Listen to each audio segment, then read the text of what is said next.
నమస్తే నా పేరు Shivaji welcome to our channel Sarileru నీకెవరు సినిమాలో మహేష్ బాబు చెప్పినట్లు ప్రజలు మర్చిపోయినా కూడా గూగుల్ మర్చిపోదు ఇలా కొడితే అలా వచ్చేస్తుంది ఇలా దొరికిపోతాము కరుణాకర్ రెడ్డి గారు 2 రోజులుగా డ్రామాలు ఆడుతున్నాడు ఏదో ఒక అసంపూర్తిగా ఉన్నటువంటి ఒక విగ్రహాన్ని తీసుకొచ్చి అది మహావిష్ణువు యొక్క విగ్రహం అని చెప్పి అది మలమూత్రాలు విసర్జించే చోట పడేశారు ఈ కూటమి ప్రభుత్వము టీటీడీ పాలక మండలి అని చెప్పి నానా రభస చేశాడు దానికి సంబంధించి గూగుల్ ఏం చెప్తా ఉంది చూడండి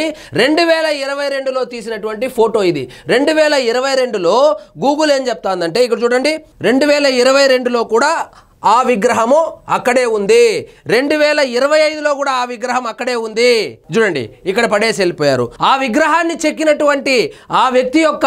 కుమారుడే వచ్చి 22 సంవత్సరాలుగా ఆ విగ్రహం అక్కడే ఉంది ఆ విగ్రహం మాదే ఎవరో 2 లక్షల రూపాయలు అడ్వాన్స్ ఇచ్చి అతను చనిపోయాడు అది అసంపూర్తిగా ఉందని అక్కడే వదిలేసామని చెబితే కూడా నమ్మకుండా లేదు లేదు అది పూర్తిగా ఉంది దాన్ని తీసుకొచ్చి వేశారు హిందువుల మనోభావాలను దెబ్బతీస్తున్నారు హైందవ సాంప్రదాయం అని చెప్పి సనాతన ధర్మం అని చెప్పి పెద్ద పెద్ద మాటలు మాట్లాడుతున్నాడు కరుణాకర్ రెడ్డి గారు సో ఇక్కడ చూడండి ఇది 2022 సెప్టెంబర్లో తీసినటువంటి పిక్ అన్నమాట 2022లో కూడా అక్కడే ఉంది 2022లో ఎవరు ముఖ్యమంత్రి జగన్మోహన్ రెడ్డి గారు జగన్మోహన్ రెడ్డి గారు ముఖ్యమంత్రిగా ఉన్నప్పుడు కూడా ఆ విగ్రహం అక్కడే ఉంది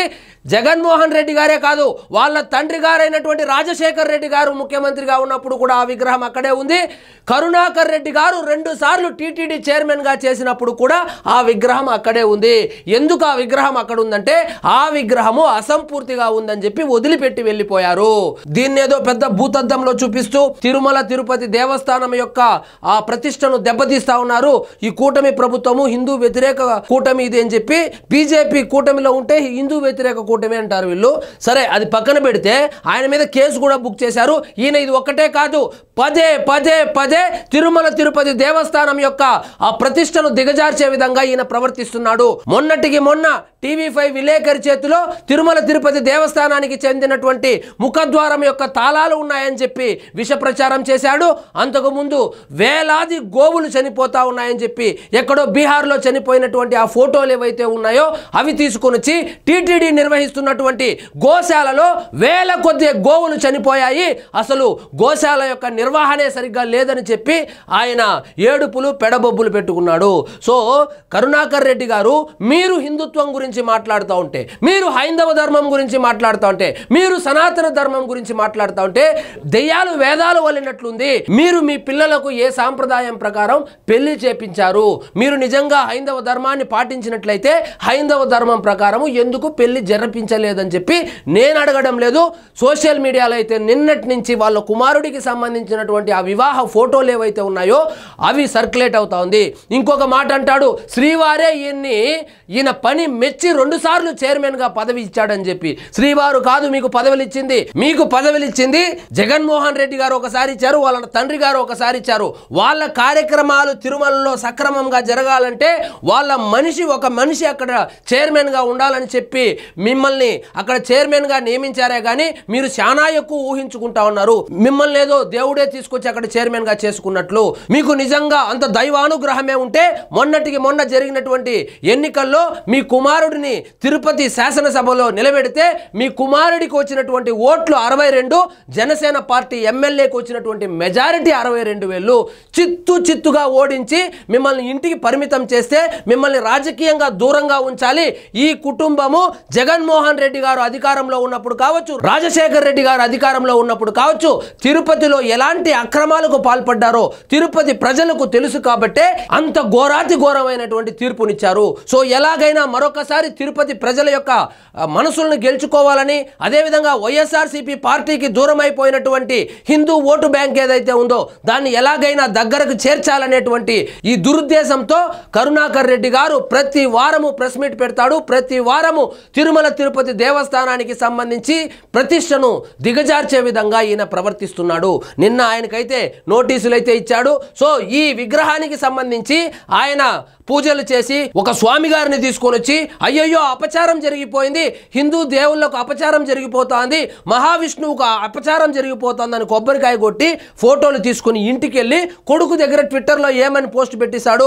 మా నాన్నగారు అరెస్ట్ కాబోతున్నారు అప్రమత్తంగా ఉండండి అని. మీరు అరెస్ట్ కాబోయేది ఈ కేసులో కాదు, మీరు అరెస్ట్ కాబోయేది మీరు చైర్మన్గా ఉన్నప్పుడు తిరుమల తిరుపతి దేవస్థానంలో జరిగినటువంటి అవకతవకల పైన ఆల్రెడీ సిఐడి దగ్గర రిపోర్ట్ ఉంది కాబట్టి గవర్నమెంట్కి వాళ్ళు అందించారు కాబట్టి ఆ కేసులో ఈయన అరెస్ట్ కాబోతున్నాడు అని చెప్పి వార్తలు రావడంతో ఇప్పుడు కొత్తగా సనాతన ధర్మ పరిరక్షకుడి వేషం వేసుకొని ఈ విగ్రహం గురించి ఈ విగ్రహాన్ని రాజకీయం కోసం వాడుకుంటున్నాడు. అది అసంపూర్తిగా ఉన్నటువంటి విగ్రహము. సో ఆయన చెప్తాడు ఇది నిన్నటి వరకు శనేశ్వరుడి విగ్రహం అన్నారు, శనేశ్వరుడి చేతిలో శంఖి ఎక్కడి నుంచి వచ్చింది, చక్రం ఎక్కడి నుంచి వచ్చిందని. మరి మహావిష్ణువుకి నామాలు ఉండాలి కదా, ఆ విగ్రహానికి నామాలు లేదు కదా. మరి మహావిష్ణువు చేతిలో ధనస్సు ఎందుకు ఉంటుంది? సో మనకు హైందవ ధర్మం గురించి, హిందూ సాంప్రదాయాల గురించి, హిందూ దేవుళ్ళ గురించి తెలిస్తే కదా, మనం ఎప్పుడైనా హిందూ దేవుళ్ళను కొలిసింటే కదా మనకు తెలిసేది. కాబట్టి ఆ అసంపూర్తిగా ఉన్నటువంటి విగ్రహము అది ఏ విగ్రహమో కూడా తెలియకుండా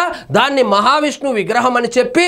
జనాలను తప్పుదోవ పట్టించేటువంటి ప్రయత్నం చేశాడు, హిందువుల మనోభావాలతో ఆడుకునేటువంటి ప్రయత్నం చేశాడు, టీటీడీ యొక్క ప్రతిష్టను దిగజార్చేటువంటి ప్రయత్నం చేశాడు. కాబట్టి హిందూ బంధువులందరూ గమనిస్తున్నారు, హిందూ బంధువులే కాదు తిరుపతి పుర ప్రజలు కూడా గమనించారు. కాబట్టి చిత్తుగా ఓడించి మిమ్మల్ని ఇంటికి పరిమితం చేశారు. మీ జగన్మోహన్ రెడ్డి గారికి ప్రతిపక్ష హోదా కూడా లేకుండా రాష్ట్రం వదిలి పారిపోయేలాగా చేశాడు. దేవుడితో ఈ విధంగా రాజకీయాలు చేయడము మంచిది కాదు. దేవుడితో రాజకీయాలు చేసిన వాళ్ళంతా ఏమయ్యారో రాష్ట్ర ప్రజలందరికీ తెలుసు. మరొక్కసారి ఆ టీటీడీ వేదికగా వీళ్ళు హిందువుల మనోభావాలతో ఆడుకుంటూ ఆ హిందువుల మనోభావాలతో రాజకీయాలు చేసేటువంటి ప్రయత్నం అయితే మొదలుపెట్టారు. ఆ విగ్రహము గత 22 సంవత్సరాలుగా అక్కడే ఉంది. సో ఆ విగ్రహాన్ని బయటకు తీసుకొచ్చి ఇప్పుడు ఆ విగ్రహాన్ని తీసుకొచ్చి ఇక్కడ పడేశారని చెప్పి నానా రభస చేస్తున్నాడు ఈ కరుణాకర్ రెడ్డి గారు. కాబట్టి పెర్ఫార్మెన్స్ బాగుంది, సినిమాల్లో కనుక ట్రై చేసింటే కమల్ హాసన్ని మించిపోయేవాళ్ళు. కాబట్టి ఎప్పుడైతే తిరుమల తిరుపతి దేవస్థానానికి సంబంధించి శ్రీవారి ప్రసాదాల్లో కల్తీ నెయ్యి వాడారు ఈయన సుబ్బారెడ్డి ఆ ధర్మారెడ్డి వీళ్ళందరూ కలిసి అని చెప్పి వార్తలు వచ్చినటువంటి ఆ నేపథ్యంలో దాని మీద విచారణ కూడా జరుగుతున్నటువంటి నేపథ్యంలో ఎక్కడ హిందువులు మనకు దూరం అయిపోతారో, మన పార్టీకి దూరం అయిపోతారో, హిందువులు కనుక మన పార్టీకి దూరం అయిపోతే మనం 2029లో కూడా 2024లో వచ్చినటువంటి ఎన్నికల ఫలితాలనే చవి చూడవలసి వస్తుందని చెప్పి దురుద్దేశంతో హిందువులతో, హిందువుల మనోభావాలతో, హైందవ ధర్మంతో, సనాతన ధర్మంతో రాజకీయాలు మొదలుపెట్టారు. సో మీరు కానీ జగన్మోహన్ రెడ్డి గారు కానీ అదేవిధంగా వైఎస్ఆర్సీపీ కార్యకర్తలు కావచ్చు, నాయకులు కావచ్చు, ఎవరు సనాతన ధర్మం గురించి మాట్లాడినా,